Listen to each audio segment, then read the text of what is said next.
بسم اللہ الرحمن الرحیم۔ تمام تعریفیں خداوند متعال کے لیے جس کے قبضے قدرت میں تمام انسانوں کی جانیں ہیں۔ درود و السلام ہو محمد و آل محمد کی ذات پر۔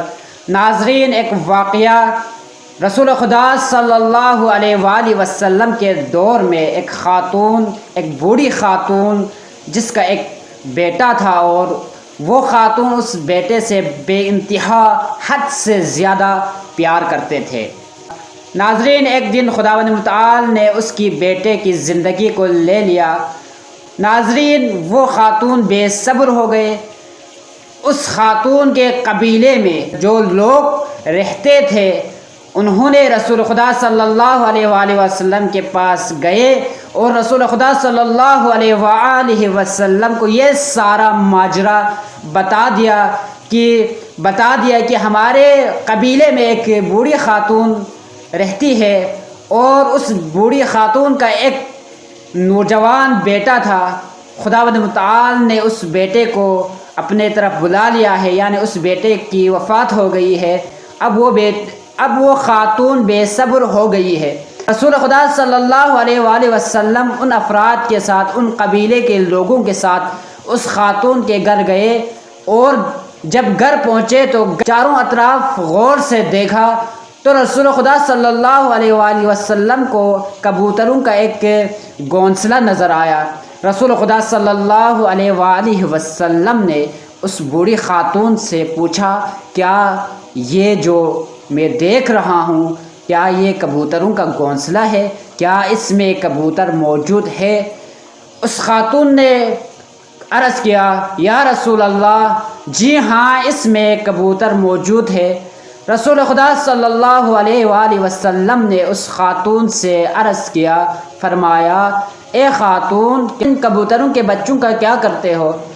اس خاتون نے جواب دیا، یا رسول اللہ، ان میں سے بعض کبوتروں کے بچے اڑ جاتے ہیں اور بعض ہم ذبح کرتے ہیں اور کھا جاتے ہیں۔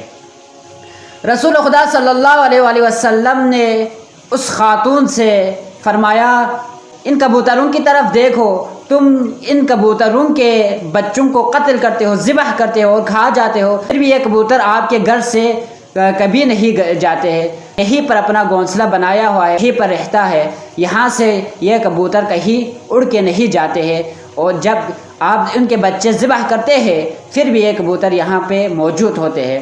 ان کبوتروں کے اندر اتنا صبر ہے کہ یہ کبوتر یہاں سے چھوڑ کے نہیں جاتے ہیں، تو پھر آپ کیوں خداوند متعال کے دیے ہوئے اس نعمت کو جو آپ کو دیا ہوا تھا اور خداوند متعال نے آپ سے لے لیا ہے، تو پھر آپ کیوں ناراض ہیں؟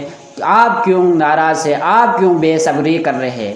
جب رسول خدا صلی اللہ علیہ وسلم نے یہ فرمایا تو اس خاتون نے ان کبوتروں سے سبق سیکھا اور تسلیم ہو گیا، اور اس نے بھی صبر کرنا شروع کیا۔